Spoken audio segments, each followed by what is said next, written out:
আসসালামু আলাইকুম। ইনফো টেলিভিশনে আপনাদের সকলকে স্বাগতম। খবর পড়ছি আমি পিয়া রানী। আন্তর্জাতিক অপরাধ ট্রাইব্যুনাল আইন সংশোধন করে রাজনৈতিক দলের বিরুদ্ধে শাস্তিমূলক ব্যবস্থা নেওয়ার সুযোগ তৈরি করতে যাচ্ছে অন্তর্বর্তী সরকার। এজন্য বুধবার 20 নভেম্বর উপদেষ্টা পরিষদের বৈঠকে আন্তর্জাতিক অপরাধ ট্রাইব্যুনাল অধ্যাদেশের খসড়া অনুমোদনের জন্য উত্থাপন করা হবে বলে জানিয়েছেন আইন বিচার ও সংসদ বিষয়ক উপদেষ্টা আসিফ নজরুল।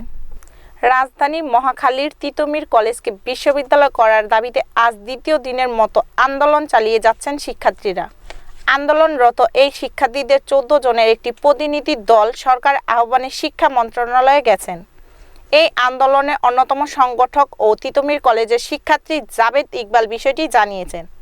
তিনি বলেন, সরকারি তিতুমীর কলেজকে বিশ্ববিদ্যালয়ের রূপান্তরের দাবিতে ক্লোজ ডাউন কর্মসূচি চলছে। পরে সরকারের পক্ষ থেকে বিষয়টি নিয়ে আলোচনা আহ্বান জানানো হয়েছে। ভারতের পালানোর সময় যশোরের শার্শা সীমান্ত থেকে গাজীপুর মহানগর আওয়ামী লীগের সহসভাপতি আসাদুর রহমান কিরণকে আটক করেছে বর্ডার গার্ড বাংলাদেশ বিজিবি। আজ মঙ্গলবার গণমাধ্যমকে এ তথ্য নিশ্চিত করেছেন বিজিবি। সম্প্রতি পাকিস্তানের দক্ষিণাঞ্চলীয় বন্দর নগরী করাচি থেকে একটি পণ্যবাহী জাহাজ সরাসরি বাংলাদেশ চট্টগ্রাম বন্দরে নোঙর করেছে। 1971 সালের পর এই প্রথম কোনো পাকিস্তানের পণ্যবাহী জাহাজের বাংলাদেশের নোঙর করার ঘটনা। উভয় দেশের মধ্যে এই সরাসরি সমুদ্র সংযোগকে ঐতিহাসিক বলে আখ্যায়িত করা হয়েছে। ইরান ও রাশিয়ার ওপর নতুন করে নিষেধাজ্ঞা আরোপ করেছে যুক্তরাজ্য।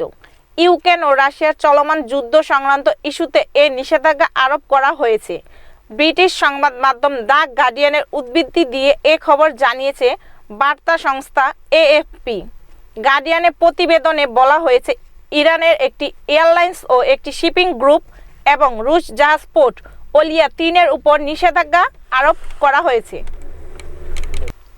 উরুগুয়ের বিপক্ষে মহা গুরুত্বপূর্ণ ম্যাচের আগের দিন প্রেস কনফারেন্সে এসে নিজেদের একাদশ জানিয়ে দিলেন ব্রাজিল কোচ দরিভাল জুনিয়র। উরুগুয়ের বিপক্ষে এ ম্যাচ দিয়ে ব্রাজিল শেষ করবে তাদের 2024 সাল। ঘটনাবহুল এ বছরে কোচ হয়ে এসেছেন দরিভাল জুনিয়র। ধন্যবাদ এতক্ষণ ইনফো টেলিভিশনের সাথে থাকার জন্য।